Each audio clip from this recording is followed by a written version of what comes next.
Chers amis, dans notre paracha, Kitetse, nous lisons Ki ikach ish isha chadasha, lo yetse batzava velo ya'avor alav lechol davar, naki yeh lebeto shana echat vesimach et ishto asher lakach. Un homme qui se marie avec une nouvelle femme va devoir être exempté de l'armée. Il doit être disponible chez lui à la maison une année entière. Il réjouira sa femme qu'il vient d'épouser. On va se demander quelle est l'importance de cette première année de mariage, en quoi elle est si importante et pourquoi la Torah nous demande de réjouir notre épouse pendant cette année-là. Tout d'abord, même si ça fait longtemps que vous êtes mariés, vous pouvez continuer à écouter parce que vous apprendrez aussi beaucoup de choses vous concernant. Alors, pourquoi cette année est si importante et surtout, comment réjouir sa femme? Pendant les fêtes, il y a écrit on doit réjouir sa femme en lui achetant des habits. Alors peut-être que pendant un an, on doit acheter à sa femme un habit tous les jours. Alors je vous rassure, non, mais on va voir comment, oui, la réjouir. Alors, tout d'abord, il faut savoir que le Khatan et la Kala se sont mariés maintenant, l'orchestre est fini, ils ont eu le plus beau mariage du monde, la plus belle fête du monde, mais c'est pas fini.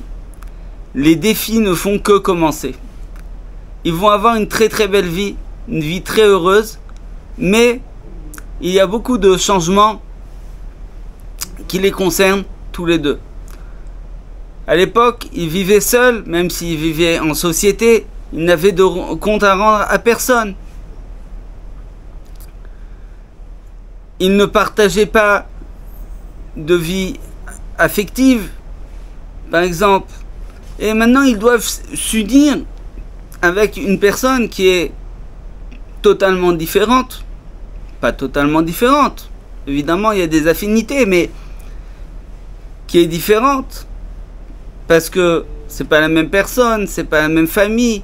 Même si c'est dans la même culture, les familles sont toujours différentes. Donc, il y a un travail à faire.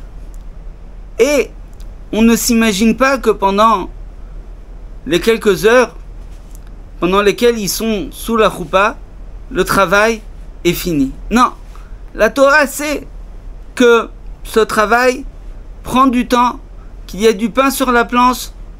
C'est un travail qui rapporte gros, mais c'est un travail à faire. Il y a du pain sur la planche et la Torah nous donne un an pour réaliser ce magnifique programme de s'unir. Et croyez-moi, c'est pas du tout de trop.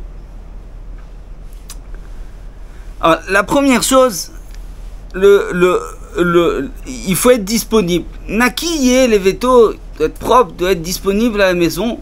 La première chose, c'est d'être disponible. Pourquoi il faut être disponible? Parce que on demande à deux étrangers de former une seule entité, d'être unis, de sentir que l'un appartient à la vie de l'autre. Et ça, c'est, disons qu'on était une vingtaine d'années célibataires au moins, et donc maintenant de changer, c'est très difficile. Vedavag beishto, il faut une dvekout, il faut être proche. Quelle est cette dvekout? Cette dvekout, c'est sentir qu'en fait la personne en face, mon conjoint, est une partie de moi-même. Il est une partie de ma famille. Comme mon frère, comme ma sœur. C'est devenu un lien de chair. C'est pas juste deux personnes qui s'aiment et qui aiment vivre ensemble. Non, il faut créer un lien de chair. Ce lien, il va devenir naturel. Pour que ce lien il soit naturel, il faut s'habituer à passer du temps ensemble. Et c'est ça le premier travail qu'ont un Khatan et une Kala à faire la première année. ce lien ne deviendra naturel pour le Sefer HaChinour que quand ils s'asseyeront et ils discuteront ensemble. Ils passeront du temps ensemble. Ils partageront des choses qu'ils vont faire ensemble. Ça, c'est la première chose.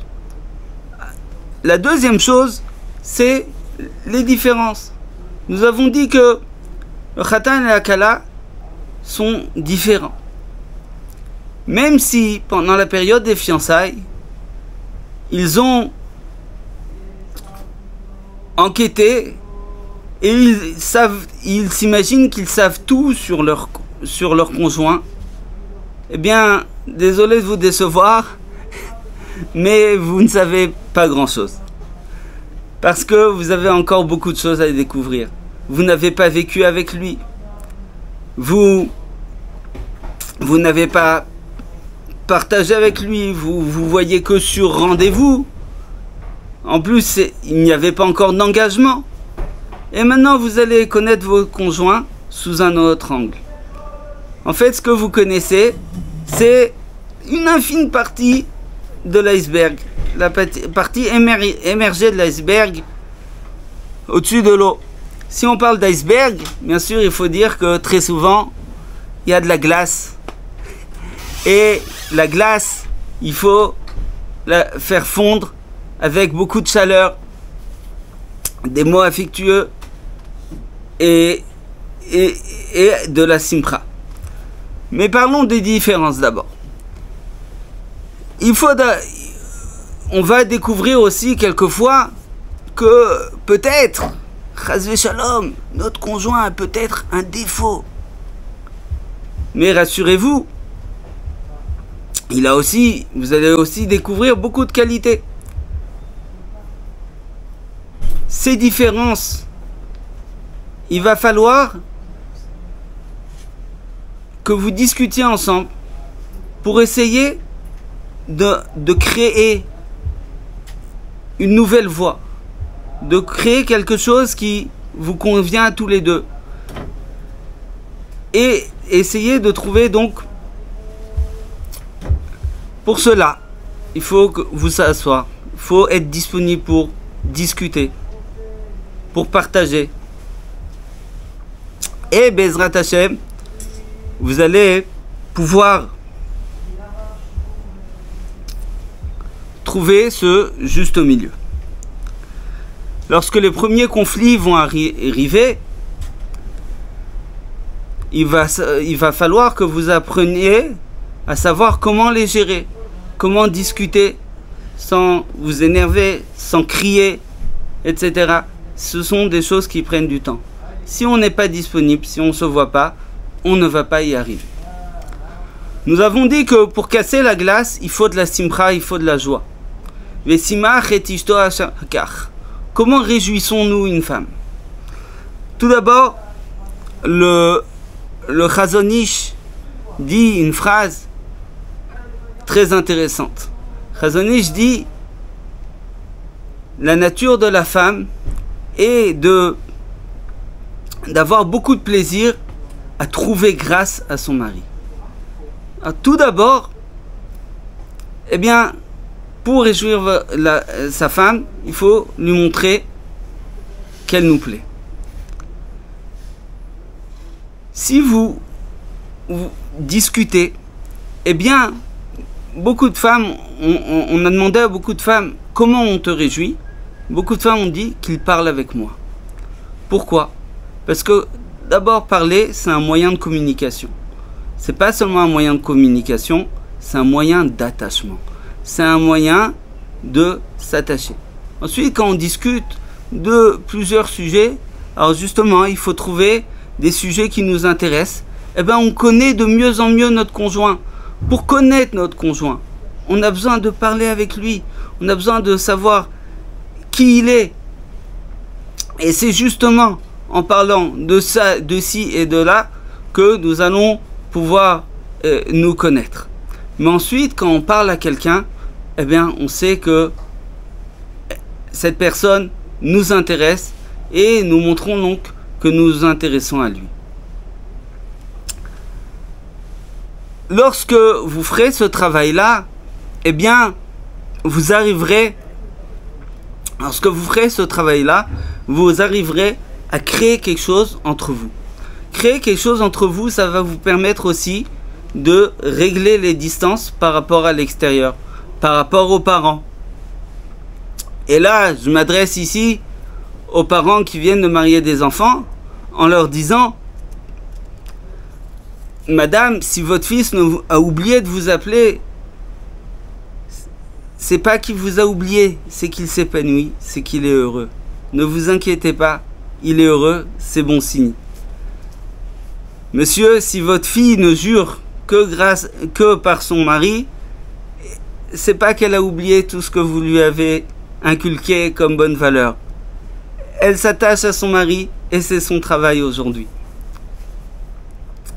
En tout cas, sachons que si on est ici à la maison, si à la maison il y a de la chaleur, si on est attaché à la maison, alors ce sera beaucoup plus facile de savoir qui on rentre à la maison, combien on partage à l'extérieur et de régler ces choses-là. Si vous êtes marié depuis très longtemps, eh bien, et que vous sentez que cette période vous a manqué, que vous étiez occupé pendant la première année, ou que c'est trop lointain, et que vous sentez quelque part que cet attachement n'est pas là, eh bien, il est peut-être jamais trop tard pour bien faire. Vous pouvez décider, je ne sais pas de quels moyens vous disposez, mais réfléchir à se rendre disponible une certaine période pour pouvoir se connaître, pour pouvoir parler, pour pouvoir passer du temps ensemble, pas juste se voir en coup de vent, et à ce moment-là, faire une petite lune de miel qui va donner du punch au couple. D'ailleurs, même quand on a fait la Shana Rishona, même quand on était ensemble pendant la Shana Rishona et qu'on s'est attaché, sachez que le travail n'est jamais fini. Bien sûr, quand on a fait la Shana Rishona, après, le travail devient quelque part naturel, mais le travail n'est jamais fini. Mais il peut y avoir des périodes où on ressent un besoin de refaire une Shana Rishona. Pas une année entière, mais peut-être un mois. Là, on a besoin un mois de donner un petit coup de punch au couple. Comme par exemple, après une naissance, ou s'il y a une petite crise, ou bien même une grande fatigue, un grand stress, une période où on ne s'est pas vu, une période où on s'est un peu trop chamaillé.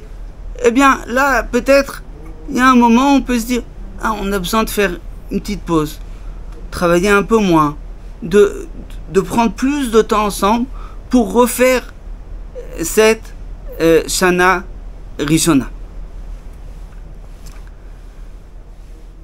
Il y a certains couples qui, pendant la Shana Rishona, auront l'effet lune de miel. Qu'est-ce que c'est l'effet lune de miel?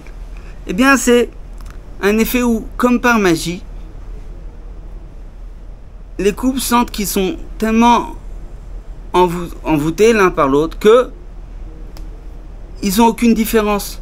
Ce que mon mari aime, j'aime. Ce que ma femme aime, j'aime. Et ils sont tout le temps ensemble. On ne les voit jamais sortir à l'extérieur. Et ils appellent personne. On ne les voit pas, leurs amis, etc. Est-ce que c'est inquiétant? Non, c'est pas inquiétant. C'est un chesed qu'Akadosh Baruch Hu a fait. Ça arrive beaucoup que justement pour avoir cette dvekout que Akadosh Baruch Hu donne de la force au Khatan et à Akala au début de se sentir entièrement fusionné. Petit à petit, il y aura un moment où chacun va prendre son indépendance et une certaine autonomie et retrouver, si vous voulez, sa personne dans le couple. Il y aura un équilibre à refaire. Mais en attendant, tant que c'est comme ça, continuez. Et Bezrat Hashem, vous aurez beaucoup de shalom et une vie pleine de joie dans Ava ve Simcha, Simcha ve Reut. Shabbat Shalom.